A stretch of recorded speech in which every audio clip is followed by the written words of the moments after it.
Hello students, north Bengal ইউনিভার্সিটির আন্ডারে যে সকল ছাত্রছাত্রীরা ফার্স্ট সেমিস্টারে পড়তে অর্থাৎ ব্যাগের স্টুডেন্টের কথা বলছি, যাদের অনার্সের পার্স জি বাংলা ছিল, আজকে লাস্ট মিনিট সাজেশন তাদের জন্য তোমরা বারবার করে মেসেজ করছো যে দাদা আমাদের কালকে পরীক্ষা, আমাদের ব্যাক সাবজেক্ট মানে অনার্সের পার্স জি সাবজেক্টের লাস্ট মিনিট সাজেশন দাও বাংলার। তাই তোমাদের আজকে বাংলা সাজেশন দিচ্ছি। তোমরা খুব ভালো করে পড়তে থাকো, আশা করি এখান থেকে তোমাদের ভালো কমন পড়বে। তো যাই হোক, যারা চ্যানেলটিকে এখন সাবস্ক্রাইব করোনি প্রত্যেকে চ্যানেলটিকে সাবস্ক্রাইব করবে। তোমাদের জি বাংলার ক্ষেত্রে যাদের অনার্সের পার্টস জি বাংলা যাদের রয়েছে তাদের পরীক্ষা সম্ভবত 18 তারিখ পরীক্ষা। হ্যাঁ, 18 তারিখ, আগামীকালই পরীক্ষা তোমাদের। 12 নম্বরের প্রশ্ন বলছি, যে 12 নম্বরের প্রশ্ন জি বাংলার 12 নম্বর প্রশ্ন কী কী পড়বে সেগুলো বলছি। 1 নম্বর প্রশ্ন ছোট গল্পকার রবীন্দ্রনাথ ঠাকুরের অবদান সম্পর্কে আলোচনা করো। ছোট গল্পকার রবীন্দ্রনাথ ঠাকুরের সম্পর্কে আলোচনা করো, খুব ভালো করে পড়ো। 2 নম্বর ধ্বনি বা শব্দার্থ পরিবর্তনের কারণগুলি আলোচনা করো। ধ্বনি বা শব্দার্থ পরিবর্তনের কারণগুলি আলোচনা করো। 3 নম্বর প্রশ্ন হিসেবে বলবো বাংলা ভাষা উদ্ভবের কারণগুলি তৈরি করো বা রূপরেখা তৈরি করো। বাংলা ভাষা উদ্ভবের রূপরেখা তৈরি করো, পরীক্ষা অত্যন্ত কমন। 5 নম্বর প্রশ্ন দ্বিজেন্দ্রলাল রায়, বাংলা নাট্য সাহিত্যে দ্বিজেন্দ্রলাল রায়ের অবদান আলোচনা করো, অত্যন্ত কমন রয়েছে। মোটামুটি 5টা প্রশ্ন বললাম, আশা করি তোমার 2টা প্রশ্ন তোমাদের 100% কমন পড়বেই। এবার আসি আমি 6 নম্বরের প্রশ্ন। 6 নম্বর প্রশ্ন হিসেবে তোমরা খুব ভালো করে তোমাদের পড়তে হবে, তো দেখে নিচ্ছি 6 প্রশ্ন। হ্যাঁ, 6 প্রশ্ন হিসেবে তোমরা অবশ্যই খুব ভালো করে পড়বে। সেটা হচ্ছে বিদ্যাসাগরের বিভিন্ন অনুবাদ সাহিত্য সম্পর্কে আলোচনা করো। বিদ্যাসাগরের বিভিন্ন অনুবাদ সাহিত্য সম্পর্কে আলোচনা করো। 2 নম্বর প্রশ্ন রবীন্দ্র পরবর্তী যে কোনো একটি কবির সম্পর্কে আলোচনা করো। রবীন্দ্র পরবর্তী যে কোনো একজন কবির সম্পর্কে আলোচনা করো। সেক্ষেত্রে তোমরা অবশ্যই জীবনানন্দ দাশ, বিহারীলাল চক্রবর্তীর নাম দিতেই পারো, কোনো অসুবিধা নেই, পরীক্ষা অত্যন্ত ইম্পর্টেন্ট রয়েছে। 3 নম্বর প্রশ্ন বাংলা গদ্যের বিকাশে ফোর্ট উইলিয়াম কলেজের অবদান আলোচনা করো। বাংলা গদ্যের বিকাশে ফোর্ট উইলিয়াম কলেজের অবদান আলোচনা করো, পরীক্ষায় অত্যন্ত ইম্পর্টেন্ট রয়েছে। ঠিক আছে, অত্যন্ত ইম্পর্টেন্ট রয়েছে। এবার তারপরে হচ্ছে অবশ্যই ভালো করে পড়তে হবে তোমাদের, হলো উপন্যাসিক বিভূতিভূষণ বন্দ্যোপাধ্যায়ের অবদান সম্পর্কে আলোচনা করো। উপন্যাসিক বিভূতিভূষণ বন্দ্যোপাধ্যায়ের অবদান সম্পর্কে আলোচনা করো, খুব ইম্পর্টেন্ট প্রশ্ন রয়েছে। পরের প্রশ্ন ধ্বনিতাত্ত্বিক, পরের প্রশ্ন হিসেবে তোমরা অবশ্যই টিকা হিসেবে সধবার একাদশী এবং বৃত্ত সংহারটা ভালো করে পড়ে যাও। টিকা হিসেবে অবশ্যই পড়ে যাও বৃত্ত সংহার এবং সধবার একাদশী। ঠিক আছে, পরের প্রশ্ন হিসেবে তোমরা অবশ্যই পড়বা হচ্ছে অপিনিহিতি বা স্বরসঙ্গতি। ঠিক আছে, অপিনিহিতি এবং স্বরসঙ্গতি টিকা হিসাবে খুব ভালো করে দেখে যাও। পাশাপাশি তোমাদের পড়তে হবে উপন্যাসিক বিভূতিভূষণ বন্দ্যোপাধ্যায়ের অবদান আলোচনা করো। 6 প্রশ্ন হয়ে গেল।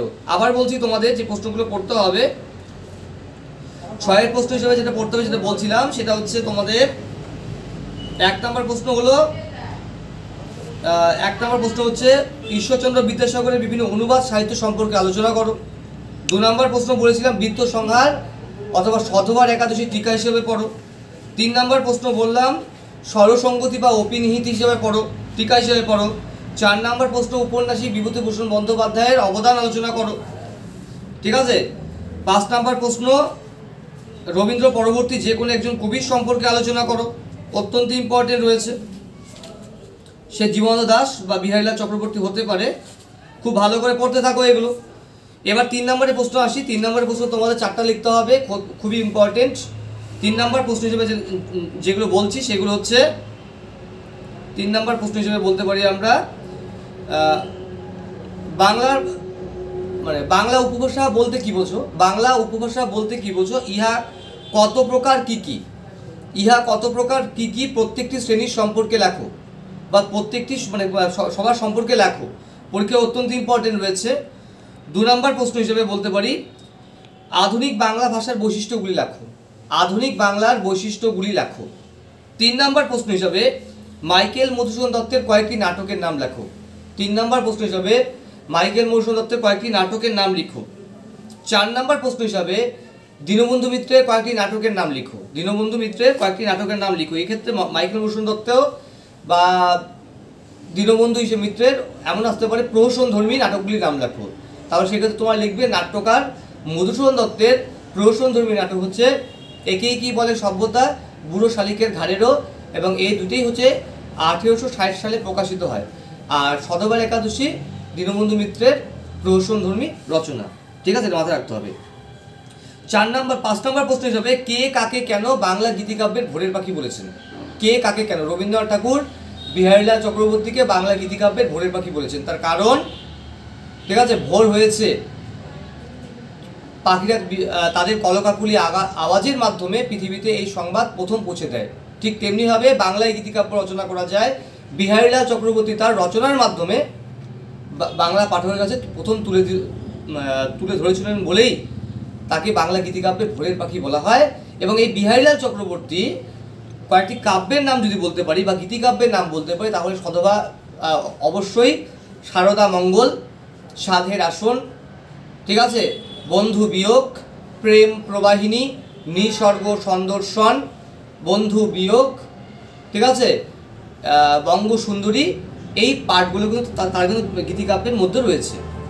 ঠিক আছে, এছাড়াও পরের প্রশ্ন হিসেবে বলতে পারি, সেটা হচ্ছে কে, কোথায়, কেন, কত খ্রিস্টাব্দে ফোর্ট উইলিয়াম কলেজ তৈরি করেছিল?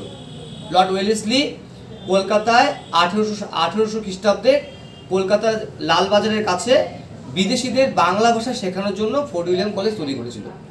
আর আরেকটা প্রশ্ন হিসেবে আসতে পারে, সেটা খুব ইম্পর্টেন্ট প্রশ্ন, ফোর্ট উইলিয়াম কলেজে 3 জন পণ্ডিতের নাম লিখো এবং তাদের একটি করে রচনার নাম লিখো। তাহলে সেক্ষেত্রে কিন্তু অবশ্যই 3 জন বা 4 জন পণ্ডিত হিসেবে বলি আমরা।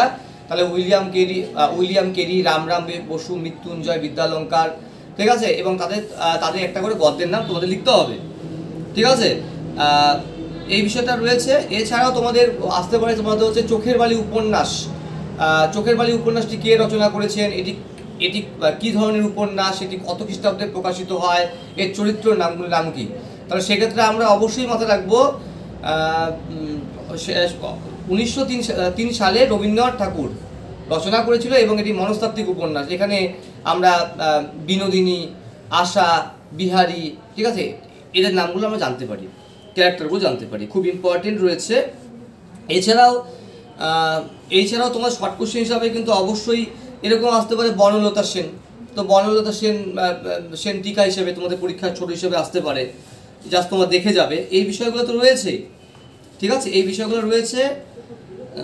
এবং তার পাশাপাশি অবশ্যই সবাইকে বলবো, সেটা হচ্ছে টিকা হিসাবে তোমরা দেখে দিতে পারো স্বরগম, স্বরলোপ, এই পার্টটা দেখে যাও। মোটামুটি আশা করি এখান থেকে 100% তোমাদের কমন পড়বে, তোমরা উপকৃত হবে। এবং আমাদের কমন প্রায় 100% মিলে যাচ্ছে। ছাত্র কম থাকা সত্ত্বেও বারবার তোমরা অনুরোধ করছো, বারবার তোমরা কমেন্ট করছো বলেই ভিডিওটা দিলাম। বন্ধু বান্ধবদের শেয়ার করবে। ধন্যবাদ।